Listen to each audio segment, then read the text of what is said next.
What's up, guys? So this is the first week on the modified Ed Coan deadlift program that I'll be using to do kind of a mini peek on my deadlift leading into the push-pull meet that we'll be having as a charity event back at my gym. My goal is to pull something around 650. I feel like my numbers have kind of built into that for the better part of this year, so I don't think that that's too overzealous of a goal for the end of the year. So I did make a couple of modifications to the program. How it's originally laid out is the next few weeks I'll be working doubles. Today called for 80% of my goal max at the end of 650. So double at 520 today, followed by some speed sets as back off sets. I was really excited with how fast everything was moving today and how smoothly the movements felt. I can definitely tell a big difference just from all the beltless work that I've been doing for the last 6 weeks, as well as just the time that I've spent really working on technique. I've got my positioning relative to the bar much more locked in. My speed off of the ground is better. My lockout is much stronger. Just everything felt better, and I can really tell a difference in this top work set here. This is 520 for 2. I'll be doing all dead stop reps for the rest of this year. This moved nice and quickly. Lockout was smooth. Just everything felt really good. Not that this is an exceptionally challenging weight for me, but just to have it move as cleanly as it did was very encouraging, because I've been feeling just a little bit out of my element for the last few weeks, but that was kind of the goal of obviously doing beltless training. So definitely excited to see how that moves forward into the future.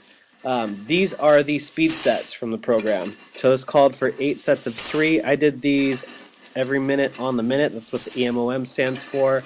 I did make a change here, and instead of using just 65% in straight weight, I took 10% of that and put it in chain. So this is 400 pounds of plate weight and 40 pounds of chain around the knees. That should be right at that 425 that the program called for.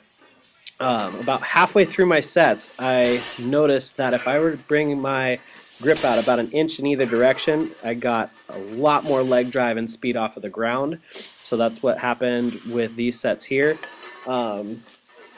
Definitely was getting a lot more aggression off of the bottom, and these felt so amazingly fast that I was really glad to have that kick in. So I've not really ever done a lot of speed work for deadlifts, and obviously as the percentages on these continue to rise over the next few weeks, this is going to become more of an aggressive back off set than true speed work. But I can definitely tell that this is going to have some good carryover for me working with those back off sets after my main heavy work. So with the Coan program, all of the accessory work is circuited together for the first few weeks. So you go 3 sets of 8 of a stiff leg deadlift. They call for a bent barbell row. I actually swapped it out for a T-bar row, followed by an underhand pull down, which I swapped for a pull up, and then an arch back good morning, which I swapped for a reverse hyper, and then I also threw in some abdominal work as well. Today just a band crunch because I didn't remember to bring my ab wheel with me, because I do actually prefer that.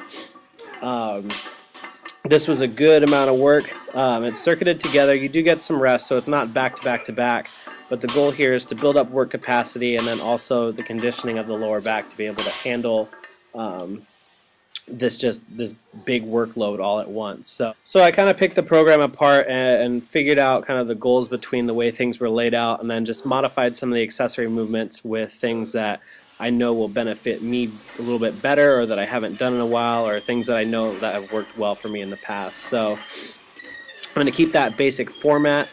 I will probably cycle in a couple different deadlift variations in place of that stiff leg, so maybe rotate that with a sumo pull or a deficit deadlift or a block pull.